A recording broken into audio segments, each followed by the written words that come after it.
Okay, so ottoman beds, right. Everyone loves them, right? For storage. Stylish or practical? Yeah, practical.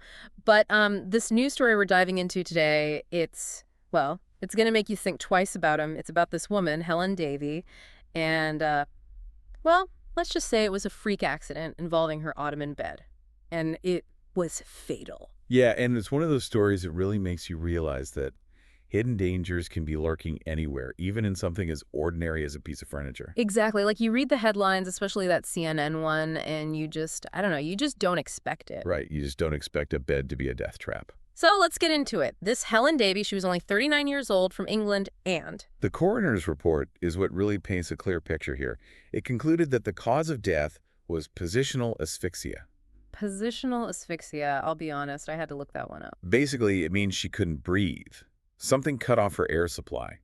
In this case, it was the weight of the bed itself pressing down on her neck. Oh, wow. And how did that even happen? Was the bed defective somehow? That's what it looks like.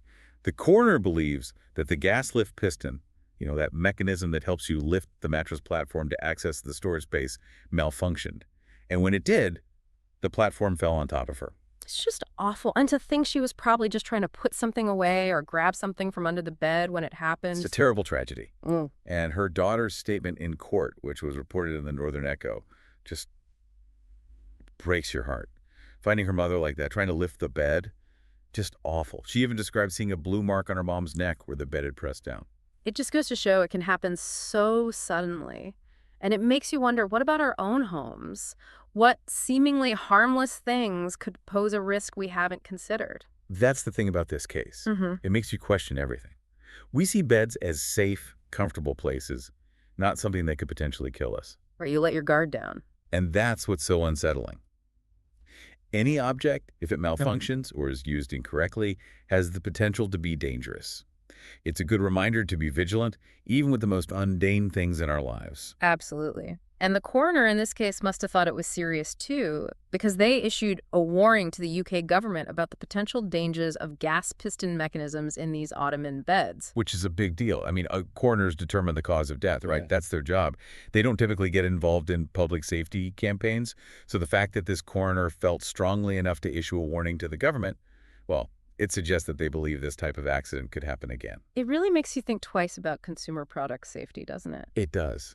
And it's not just ottoman beds. The Royal Society for the Prevention of Accidents, or ROSPE as it's known, released some figures that are pretty eye-opening. Oh, really? Like what? Well, in 2022, more than 150 people in the UK died from falling out of bed. Wow, I had no idea. Yeah, and another 18 died from suffocation or strangulation in bed. See, those are the kinds of statistics you just don't think about. But they really put things into perspective, you know? Absolutely. This incident, as tragic as it is, serves as a stark reminder that we need to be more mindful of our surroundings, even in the comfort of our own homes. Those everyday objects, those things we take for granted, they can be dangerous under the wrong circumstances. It's definitely a wake-up call. So after hearing this, it's worth taking a look around your own home, what could be a potential hazard that you haven't even thought about. It's definitely something I've been thinking about a lot since learning about this story.